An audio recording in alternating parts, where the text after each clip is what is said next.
Iniciamos con información nacional. Tras más de 18 horas de discusión, esta mañana la mayoría calificada de Morena, PT y Partido Verde aprobó en lo general y lo particular la reforma al Poder Judicial en la Cámara de Diputados. La sesión se realizó, como ayer le informamos, en la sede alterna que se instaló en la Sala de Armas de la Unidad Deportiva Magdalena Mixhuca, tras el cerco a la Cámara de Diputados que organizaron trabajadores del Poder Judicial como manifestación contra la reforma. El dictamen se aprobó en lo general por 359 votos a favor, 0 abstenciones y 135 en contra.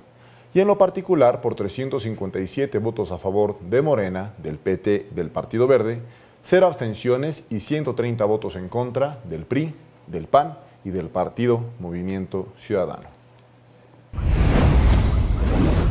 Aprobado en lo general y en lo particular, con las modificaciones aceptadas por la Asamblea, por 357 votos, el proyecto de decreto por el que se reforman, adicionan y derogan diversas disposiciones de la Constitución Política de los Estados Unidos Mexicanos en materia de reforma del Poder Judicial.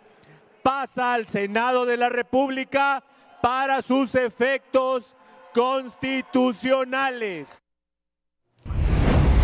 Durante las más de 17 horas de discusión durante la sesión, los argumentos más señalados fueron que se debía dotar al Poder Judicial de mayor independencia, erradicar la corrupción y los intereses de jueces, magistrados y ministros, así como democratizar al máximo órgano encargado de la impartición de justicia en el país.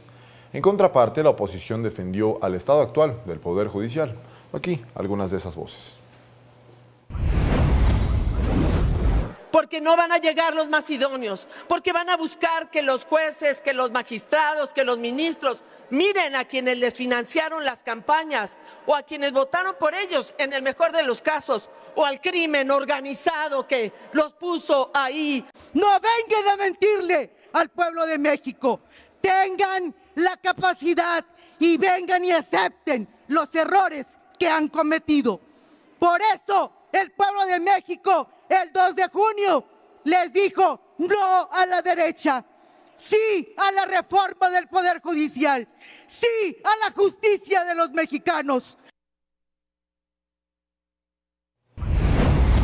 Miren, en su aprobación el dictamen de la reforma judicial incluyó 3 reservas. La primera fue presentada por la diputada del PT, Magdalena del Socorro Núñez Monreal, que modifique el artículo 40 para establecer el criterio de paridad total en los poderes públicos federales, locales y organismos constitucionales autónomos, así como los artículos 116 y 122 para instituir el lenguaje inclusivo en el Poder Judicial. Una segunda reserva aprobada fue la presentada por el diputado del Partido Verde, Jesús Martín Cuánalo Araujo, la cual modifica el segundo párrafo del artículo 101 para que a magistradas y magistrados de circuito, así como a juezas y jueces de distrito, no se limite su derecho a ejercer la profesión en derecho fuera del circuito judicial de su adscripción al momento de dejar el cargo.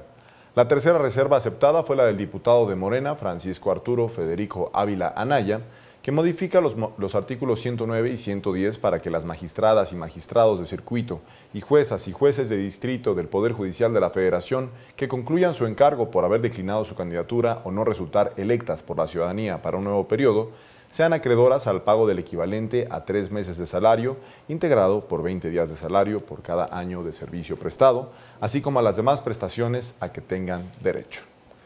Mire, esta mañana desde Palacio Nacional el presidente López Obrador felicitó a los legisladores que aprobaron la reforma judicial, pues reiteró que la iniciativa busca que jueces, magistrados y ministros sean electos por el voto popular para que de esta manera, dijo, actúen en beneficio de las y los mexicanos y no de los grupos de intereses creados. En este sentido también se manifestó la presidenta electa Claudia Sheinbaum, quien a través de sus redes sociales felicitó a las y los diputados que votaron a favor de la aprobación de la reforma judicial.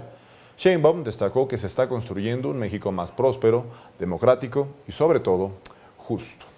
Más tarde el Senado de la República recibió la minuta de las reformas al Poder Judicial. El presidente de la mesa directiva de la Cámara Alta, Gerardo Fernández Noroña, detalló que el documento se turnó a las Comisiones Unidas de Puntos Constitucionales y de Estudios Legislativos, que presiden respectivamente las senadoras Ernestina Godoy y Citlali Hernández. Asimismo, puntualizó que se respetarán todos los tiempos y procedimientos y adelantó que será el martes de la próxima semana cuando se dé trámite de primera lectura a la reforma para que el miércoles esta sea discutida en el Pleno. nosotros estamos muy conscientes de los tiempos históricos que estamos viviendo, de la enorme responsabilidad que implica la decisión que tomó hoy la Cámara de Diputados. Estamos en condiciones seguramente la próxima semana de debatir y aprobar la reforma, y apenas ya haya hecho esto, la turnaré de inmediato a los congresos de los estados para que en mediados de septiembre estemos en condiciones de que haya sido aprobada y sea publicada por el compañero presidente López Obrador. Con la llegada de la iniciativa de reforma judicial al Senado, también llegaron manifestantes contra esta propuesta. Trabajadores del Poder Judicial obstaculizaron vialidades de reforma y cobraron consignas como protesta. Y miren, en el marco de la discusión de la reforma judicial en el Senado de la República, las organizaciones congregadas en la llamada Marea Rosa exigieron a los 43 senadores de oposición que voten contra la iniciativa, pues dicen que es su responsabilidad bajo el mandato ciudadano que los llevó al Senado. Asimismo, anunciaron la cancelación de la movilización que habían convocado para el 8 de septiembre contra la reforma judicial, pues dijeron que lo que harán es vigilar el desarrollo de la discusión legislativa y el sentido del voto de los legisladores de oposición, quienes, por cierto, han respondido al llamado de la Marea Rosa con videos en redes sociales, donde aseguran que votarán contra la reforma judicial. En otros temas, luego de que ayer el Pleno de la Suprema Corte de Justicia de la Nación aprobó con 8 votos a favor y 3 en contra un paro de labores en rechazo a la reforma judicial, el presidente López Obrador dijo que la huelga no tiene fundamento legal y la calificó de inmoral, pues criticó que las y los ministros continuarán percibiendo su sueldo a pesar de que pararán sus labores. Sin embargo, aplaudió que no podrán tomar decisiones en contra del pueblo de México, como dijo, liberar a presuntos delincuentes, ya que reiteró que los juzgadores defienden a grupos de intereses creados. Escuchemos. Cada vez muestran más el cobre y claro que esto molesta y se sienten afectados en sus intereses porque pierden privilegios, pero todos debemos de poner por delante, por legítimos que sean, nuestros intereses personales. Siempre tenemos que pensar en el interés general.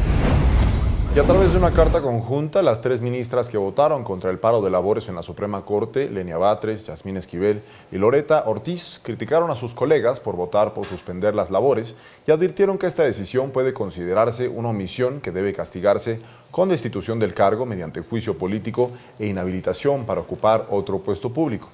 En respuesta a ello, los 8 ministros que avalaron el paro de actividades lamentaron las descalificaciones, infundios y amenazas de las 3 ministras.